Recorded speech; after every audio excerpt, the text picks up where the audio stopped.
జపాకుసుమసంకాసం కాశ్యపేయం మహోద్యుతం తమోరిం సర్వపాపఘ్నం ప్రణతోష్మి దివాకరం. శ్రీమహాగణాధిపతయే నమో నమః. శ్రీ సరస్వతీ దేవ్యై నమః. శ్రీ గురుభ్యో నమః. హరి ఓం. జిఎంకే టీవీ ప్రేక్షకులకు శుభోదయం. నేటి కాలమాన విశేషాలను గమనిద్దాం. స్వస్తి శ్రీ చాంద్రమాన విశ్వావసనామ సంవత్సరం ఉత్తరాయణం శిశిర ఋతువు మాఘమాసం శుక్లపక్షం తేదీ 25/1/2026 ఆదివారం. సూర్యోదయం 6:31 సూర్యాస్తమయం 5:48 తిథి సప్తమి రాత్రి 11:10 వరకు. నక్షత్రం రేవతి మధ్యాహ్నం 1:35 వరకు. వర్జం లేదు. దుర్ముహూర్తం సాయంత్రం 4:18 నుండి 5:03 వరకు. అమృతకాలం ఉదయం 11:15 నుండి 12:49 వరకు. తిరిగి మళ్ళీ తెల్లవారుజామున 5:39 నుండి ప్రారంభం. నేటి విశేషం మాఘశుద్ధ సప్తమి రథసప్తమి. ఈ రథసప్తమి నాడు ఈ రోజు చేసేటటువంటి స్నానాలు ఏవైతే ఉంటాయో వాటిని అక్షయ ఫలితం అంటారు. అక్షయం అంటే ఇంత అంత అని చెప్పడానికి సాధ్యం కాదు అనమాట. అది క్షయం కాయనటువంటి దాన్ని అక్షయం అంటారు. నశించబడినటువంటి పుణ్యఫలం అనమాట.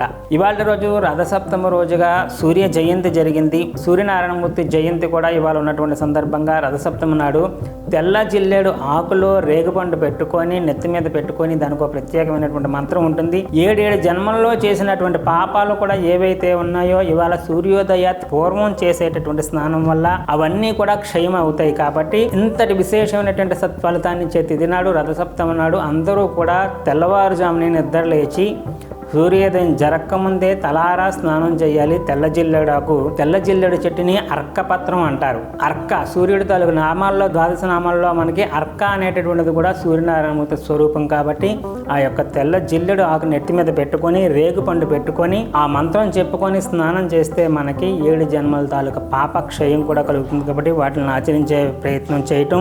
ఇవాళ రోజు సూర్యుని ఉద్దేశించి ఆదిత్య హృదయం లేత కిరణాల్లో వెళ్ళి పారాయణం చేయడం కూడా చాలా చాలా విశేషం. ప్రత్యేకించి దగ్గరలో ఉన్నటువంటి సూర్యనారాయణమూర్తి దేవాలయం దర్శనం చేసుకోవటం, వీలైతే అష్టోత్తరంతో సూర్యనారాయణమూర్తిని పూజాదికాలు నిర్వహించుకోవడం ద్వారా కూడా పరిపూర్ణమైనటువంటి ఆరోగ్యం పొందేటటువంటి అవకాశం ఉంటుంది. ఎందుకంటే సూర్యనారాయణమూర్తి ఆరోగ్యాన్ని ప్రసాదించేటటువంటి ప్రత్యక్ష భగవానుడు. కాబట్టి అందరూ కూడా ఆరోగ్యం కోసం సూర్యనారాయణమూర్తిని ధ్యానం చేయటం, పూజాదికాలు చేసుకోవటం చాలా చాలా శ్రేష్టం. ప్రత్యేకించి రథసప్తమి నాడు ఆవు నేతిలో బియ్యం కలిపి సూర్యనారాయణమూర్తికి ఇంట్లో పటం దగ్గర కానీ సూర్యనారాయణమూర్తి ఫోటో దగ్గర కానీ పెట్టి ప్రత్యేకించి ఆవు పాలతో ఆవు నెయ్యిలో కలిపినటువంటి బియ్యాన్ని పాలల్లో వేసి ఉడికించి పరమాన్నం చేసి ఆ యొక్క పరమాన్నాన్ని నివేదన కూడా చేయడం చాలా చాలా శ్రేష్టంగా చెప్పబడుతుంది. కాబట్టి రథసప్తమి నాడు సూర్యనారాయణమూర్తికి ఆ విధమైనటువంటి పరమాన్నాన్ని నివేదన చేసి తెల్ల జిల్లేడు ఆకులో పెడతారు, చిక్కుడు ఆకులో పెడతారు. చిక్కుడు కాయలతో రథాన్ని చేసి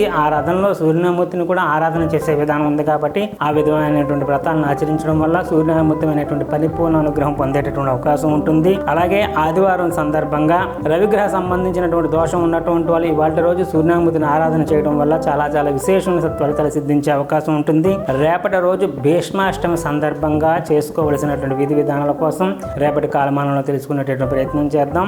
హరి ఓం. దశ బ్రహ్మ అర్పణమస్తు. సర్వం శ్రీ ఉమామహేశ్వర అర్పణమస్తు. స్వస్తి. జ్యోతిష సలహాలకై సంప్రదించండి కోమలాపల్లి చౌడేశ్వరి నందన్ శర్మ, ప్రముఖ జ్యోతిష సిద్ధాంతి, ఆధ్యాత్మికవేత్త. శ్రీ చౌడేశ్వరి జ్యోతిషాలయం, చినరాజుపేట, అనకాపల్లి. Phone number 8500267002.